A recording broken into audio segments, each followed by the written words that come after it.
Hello, everybody.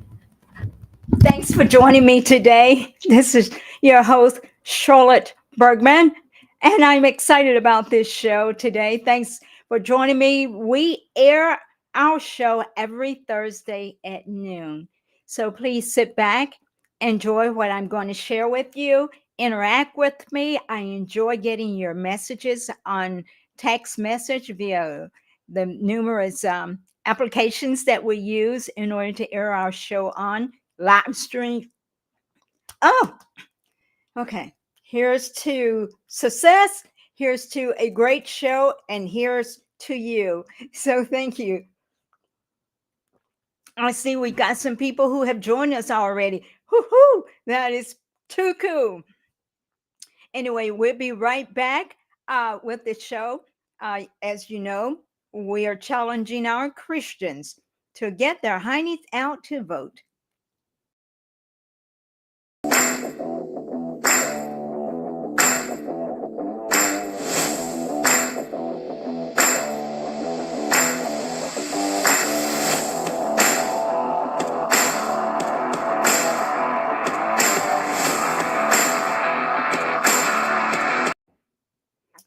Well, I've got some sad news. Look at you guys.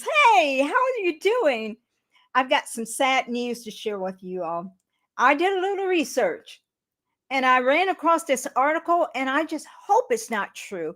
I just hope it is a part of fake news. I just hope it is a part of the propaganda that we are being fed every single day. But the title of this article, and it is, let's see, what news outlet is it from? I get all of these pop-ups. I wish I could get rid of these pop-ups. This is from the Christian Post. And Leonardo Blair went out and did a poll and spoke with a number of Christians. He is a senior reporter, and his headline says, more than 100,000 people of faith could sit out the 2024 election. Do you believe that? More than 100 million people, I'm sorry, it was 100 million people of faith could sit out the 2024 election. Let me read to you further what he says. He says as many as 104 million people of faith, including 32 million self-identified Christians who regularly attend church, are unlikely to vote in the upcoming 2024 presidential election on November 5th. Mainly, guess what, guys? You're not going to believe this. Mainly due to a lack of interest. These people are being lulled to death, and I blame a lot of the pastors for not coming out and letting their people know the truth. And I've got a short video that I'm going to show you of a pastor in Memphis, Tennessee that is on fire. So wait until the end of the show. You don't want to miss this. It says the findings of the study, which was released on Monday, for a long time, evangelical poster George Barna and his team of researchers are based on data collected in two related surveys of a national sample of 2,000 U.S. adults during August and September of 2024. So this is a recent survey. One of the surveys focused on adults who self-identify as Christians and attend church at least once a month. Well, maybe that may give me some hope. Hopefully those Christians that attend church more often may think differently. Researchers found that the voter enthusiasm in 2024 is significantly lower than what it was in 2020. The research asked people who indicated they were not likely to vote to explain the reason for that choice. And the most common reason offered by 2/3 of the non-voters, that's 68% of them, was a lack of interest in politics and election. I blame you pastors for that. As our country is going to hell in a handbasket, I blame you pastors for that. And it's got to stop. But fortunately, we've got some pastors that are hot on fire for the Lord and are speaking the truth to power. I've got some comments. Oh, hi, Noni. Thanks for joining us today. Jennifer, so glad you're here. So you're off from work today. I'm glad you're here also. And other people that are joining us, sit back and share my video, like my video, put a like on that my video. That sort of changes the algorithm. Hi, Jennifer. Because see, I'm finding out that people are telling me, Charlotte, I never see your content. Jennifer, you're in Dallas? Just be careful. Just be careful. Enjoy yourself too. I'm sure this is a vacation, a well-deserved vacation. So anyway, let's get back to this. I know that you're not one of those Christians that are going to sit at home. I believe that a lot of Christians, from what I'm hearing, are going to almost drag themselves to the polls, especially like Christians in North Carolina who have seen what the government has been doing and are determined that they're going to make a little switch this year. So what our adversaries meant for bad could turn out for good. I certainly hope so. I certainly hope more of our Christian people will get out to vote and prove this article a lie. Christian folks, I'm counting on you. There's no way, if you love your children and your grandchildren, there is no way that you're going to sit at home and not get out to vote. And I just closed out the wrong. No, I didn't. I thought I closed out the wrong article, but I'm good. I'm good. Listen, got to get out to vote. Got to get out to vote. In Memphis, Tennessee, Shelby County, Tipton County, early voting starts next week. Next week, guys. So we got a lot of work to do. We got to shake those Christians up and get them out to vote. Especially in my district, we've got someone who is a political hack. I mean, when Joe Biden was saying, when he was on the beach and he was saying, oh, the poor people in North Carolina and Tennessee and Georgia who have been devastated by the storm, we've already sent support for them. And then the poor people have been interviewed by the media who have said, I have not gotten any help. I need help. Yesterday, the Biden as well as Kamala came out and they were on defense and they lied. I've never seen, of course, if I just listened to the mainstream media, I wouldn't know that they were lying. And that could be what's keeping a lot of Christians at home. They lie so much. They lie so much. And my God says he hates a liar. So let's just hope that they live to see that their action, their lies are not going to get them what they want. They were on total defense. And when they went on defense, they attacked their opponent. Anyway, let's move on to the next story because we're going to. Oh, Jennifer, you're at a conference? Oh my goodness. You're at a conference and a mighty man of faith is speaking tonight. And that mighty man of faith is Dr. Ben Carson. The guy is so inspirational that God is using him. CBS changed her comments from her interview the other night too. Yes. She lies so much, Walls lies so much, and the media is complicit. But you guys are smart, and you know that you got to get your news from different sources in order to hone in on the truth. But let's move on to my next subject matter that I want to talk about. Many of you are, my listeners, are aware that this woman lies so much. Kamala Harris lies so much. Were you aware that when she started her campaign, she started it on the RuPaul show? RuPaul is a transgender and he's been active for decades. She started her show, her run for the presidency on the RuPaul show. She also supports tax-funded gender surgeries in prison. And that's so crazy because that's your money that she's using to pay for it. And a lot of people may think I'm making this up. So to prove to you that I'm not making this up, let's roll the cameras. That they were standing in the way of surgery for prisoners. This is kind of getting started in the middle of her conversation. So let's listen to find out who they were. I think they are the Republicans, but let's see. For prisoners. And there was a specific case. And when I learned about the case, I worked behind the scenes to not only make sure that that transgender woman got the services she was deserving. You notice that? Two things here. I don't want you to miss it. Kamala feels that the woman deserves to look God in the face and say, God, you didn't make me right. I'm going to correct the problem that you had. And Kamala is definitely promoting other people to pay for it. So it wasn't only about that case. I made sure that they changed the policy in the state of California so that every transgender inmate in the prison system would have access to the medical care that they desired and need. And I believe...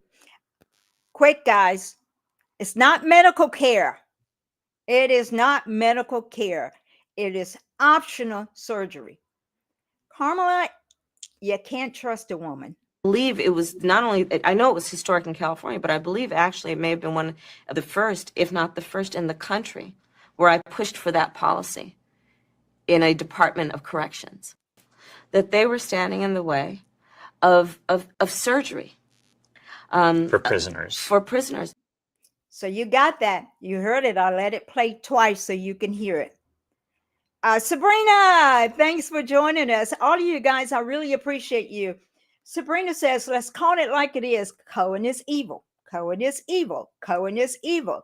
Biden is evil. And Harris is evil. And they're all in this together. And that's the best thing I can say about them because they are horrible.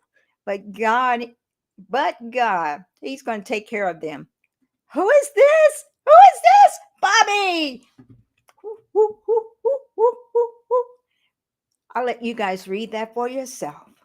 Thank you, Bobby Williams. I appreciate your support and I appreciate you joining the show today. Don't forget to like and even subscribe to my channel so that you can get all of the notifications every time I go on the air. So anyway, you heard Kamala out of her own mouth.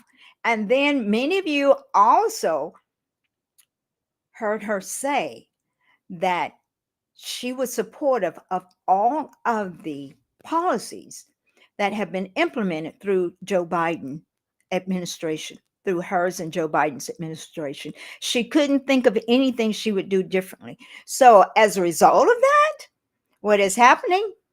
Bidenomics. That means your electricity has gone up 25%. The auto insurance, I hate getting that bill every month, has gone up 33%.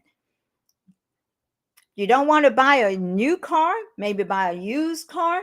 It's gone up 35%. And groceries overall, oh my gosh, that is so painful to go to the grocery store, but I got to eat. It's gone up 25%. You need an additional $11,434 to maintain the same living standard that you had in 2020. So in 2024, vote accordingly. Are you going to vote for the same old? Are you going to vote for something different? Something that you know worked in the past? It's the cost of living. And James Harvard used to say, it's the economy stupid. I'm going to say it's the cost of living cost stupid. Electricity bills have doubled since 2021. And Kamala says that when she is president, the first thing she's going to do is take a look at inflation. That's like saying those 33 bills that were passed and you were the tiebreaker. We're going to go back and look at those.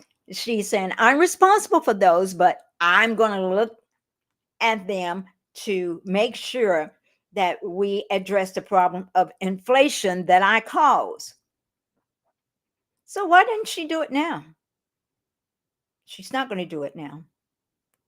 You got to make her president first.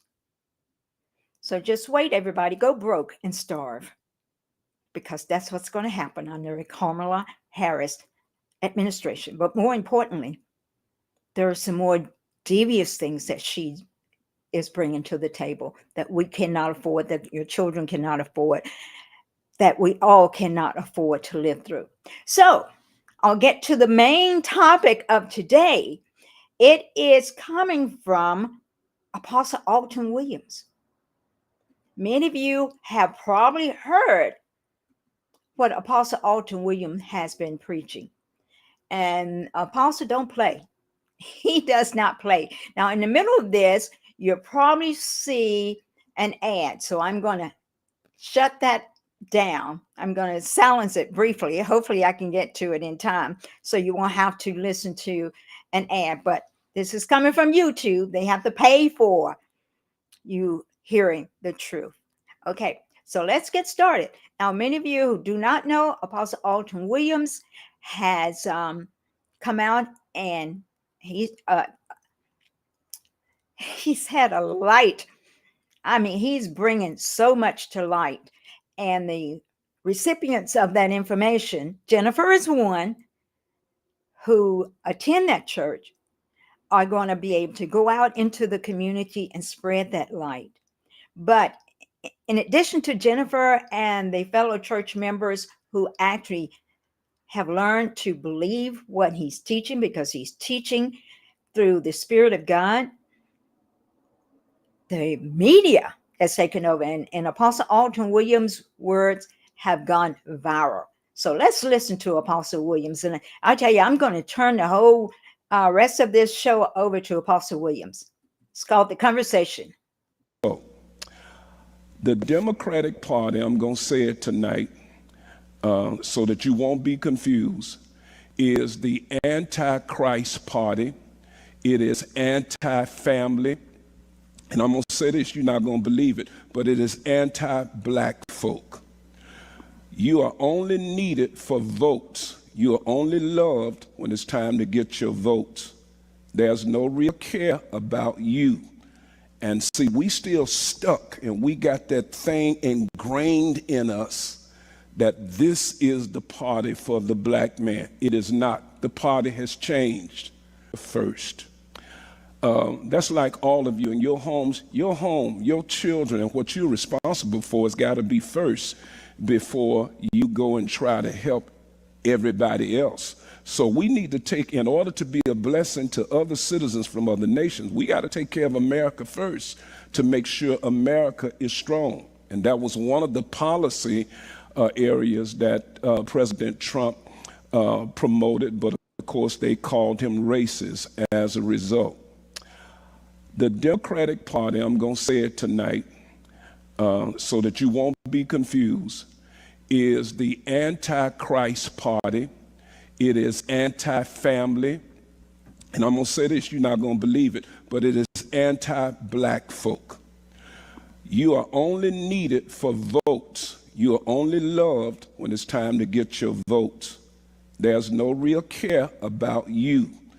And see, we still stuck, and we got that thing ingrained in us that this is the party for the black man. It is not. The party has changed.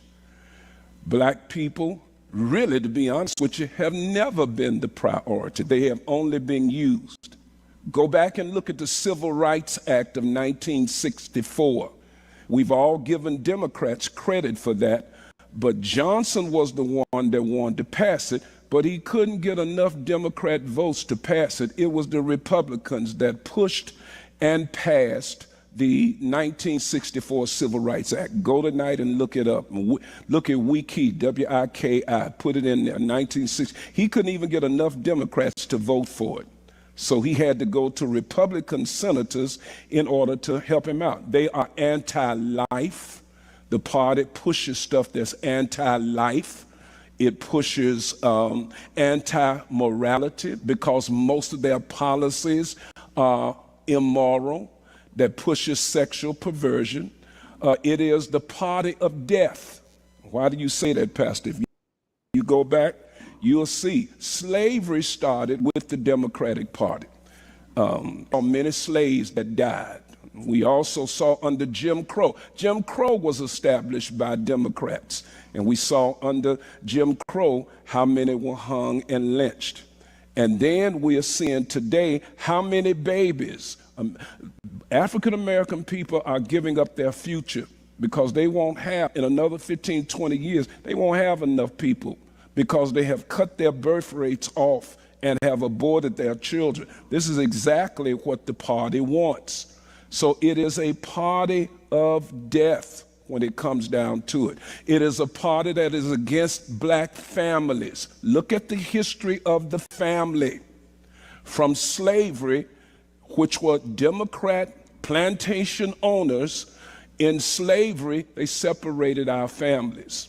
They would not even acknowledge the marriages of black families. They would even take a black man over here who called himself being married to a woman, but if he was a big, strong guy, they took him and made him mate with another woman. That's one of the reasons our marriages and our families have not been strong, because the spirit of that has passed down generationally. We have not always had strong family structures like we should have. Now, we did good up in the early 1900s, 1920, 30. Our families were pretty good and pretty strong during that time. But what happened was they bought the war on poverty. This was Democrat.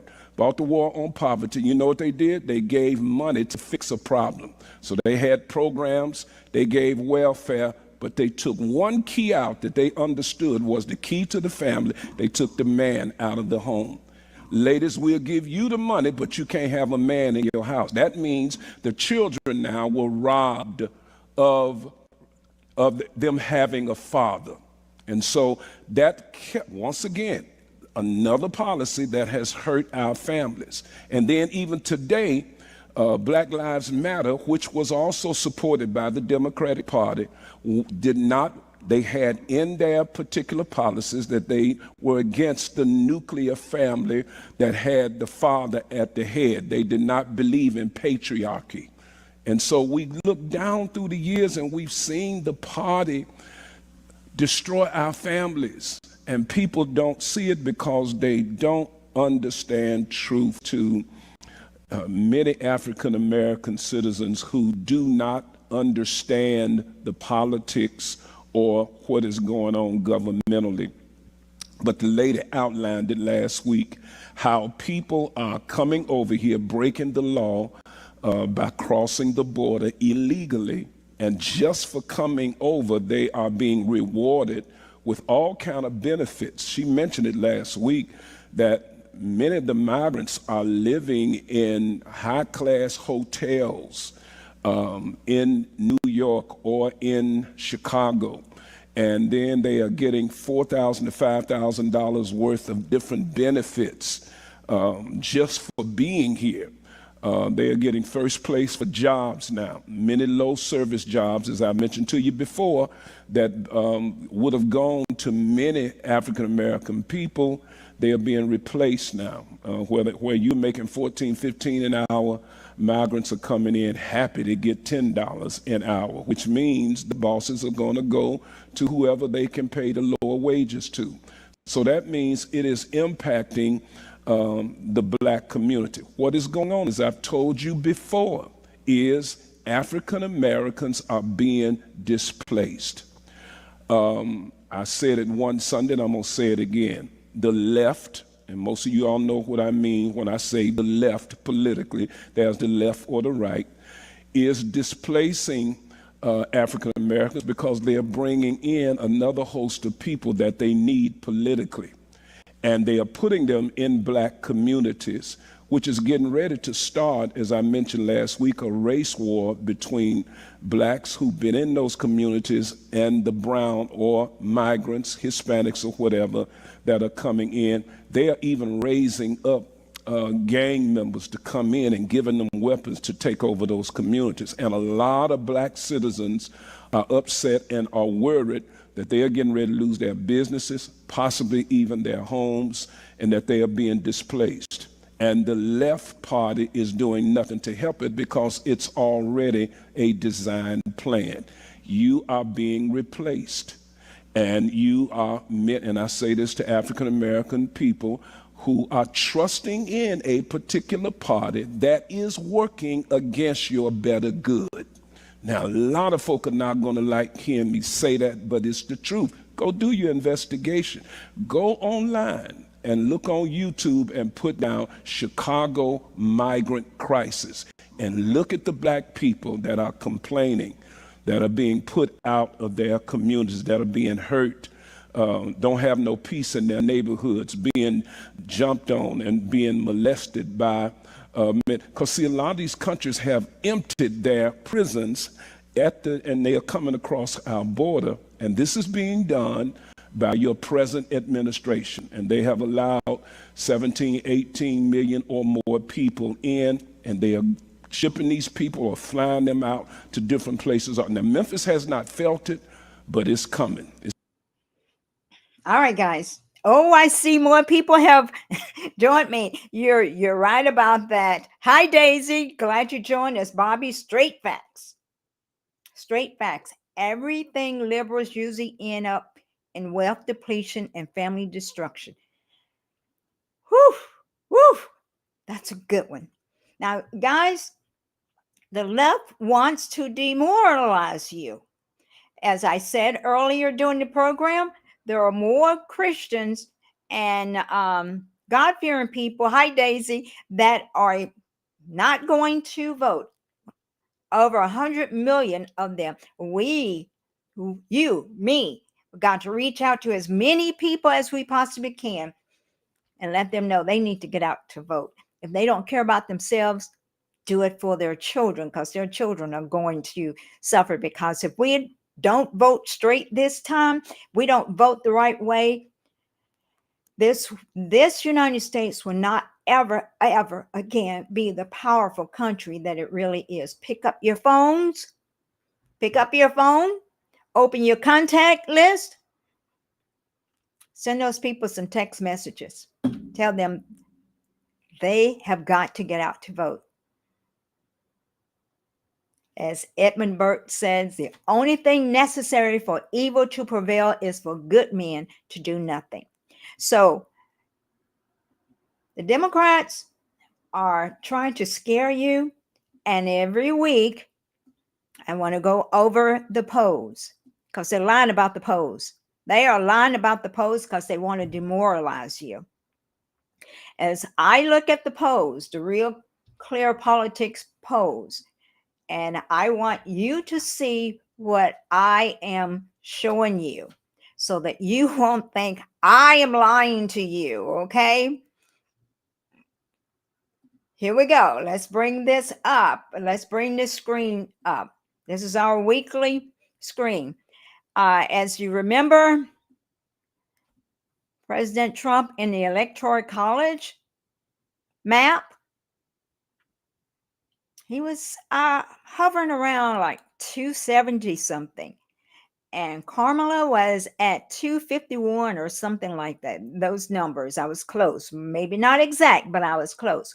Well, this week, guys, this week, Trump is at 296, and all he needs is 270. And Kamala has dropped to 242. Well, it don't matter how many popular votes a presidential candidate gets. The bottom line is the Electoral College. So we're sitting close to 300 Electoral College votes. Now, let's see how the Senate is doing. I mean, Kamala is getting the popular vote because she's getting votes from like New York, Chicago, California, Washington State, Washington, D.C. too. But they will not determine who the president is. And that is because of the brilliance of our forefather who made sure that Rhode Island, that Maine had the same strength in votes as those huge states. So let's give our forefathers a big hand because they were brilliant, and they're at this point they're saving our country. So as I look at the Senate battle, the battle for the Senate, control of the Senate, the Democrats are gaining because they realize that Kamala is not going to win. So they're focusing on the Senate and the House. The GOP, I suppose, if the election was held today, and the same people who their votes are reflective in these polls, the GOP would have 50 seats and the Democrats will have 45 seats, and then there will be 5 toss-up seats. There will be 5 independents. Okay. In terms of the House, the U.S. House, the Democrats, the liberals, who now realize that Kamala is not going to win the White House, and I'm saying this very emphatically, and I want you to believe it in your heart. We're getting a chance to make our country prosperous again, safe again, healthy again, wise again, and a country that will be feared by other foreign leaders who mean us no harm. Now, for the House, the Democrats, if the election was held today, it's not looking so great. The Democrats would have 196 seats. And the GOP would only have 207. That's just too close to call because you got some rhinos. I said it, some rhinos. And they will not vote to make this community great. They will vote whatever their largest donor tells them to do. And sometimes that's not to our benefit.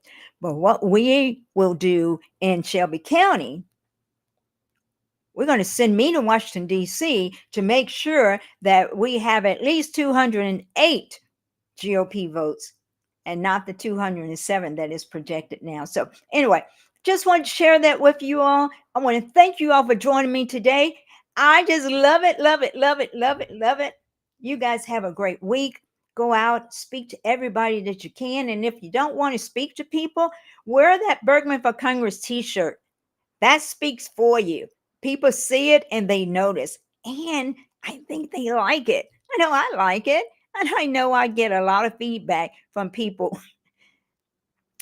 God willingly, God's will be done. God is in control. God is saying it's not time for America's demise. But we got work to do. We are free will agents. So get out, vote, and don't wait until November the 5th to vote. Please, God forbid. Contact at least 10 people in your contact list. Tell them how important it is for them to get out to vote. If they don't care about themselves, y'all's messages are coming too fast. Let me see if I can get some out there. Time to vote with my Trump card. Oh, good one, Bobby. Cindy, God wins. He certainly do. Stephen, MAGA, make America great again. Sabrina, God is totally behind us. He's totally behind all of us. And we are going to be in total obedience, and we're going to make America great again. I love you guys. I've enjoyed being with you all. It took me 5 hours this morning to finally wake up. That's with 4 cups of coffee and a little snack in between it. But hey, I'm hot now. I'm on fire because this is a good show. I got up this morning. I go, I don't know what I want to talk about. And I kept praying about it. And I really believe God has given us a good show. Remember, next week, early voting starts on the 16th. Get out there and vote on the 16th. Don't wait until the 5th. And I'll tell you why.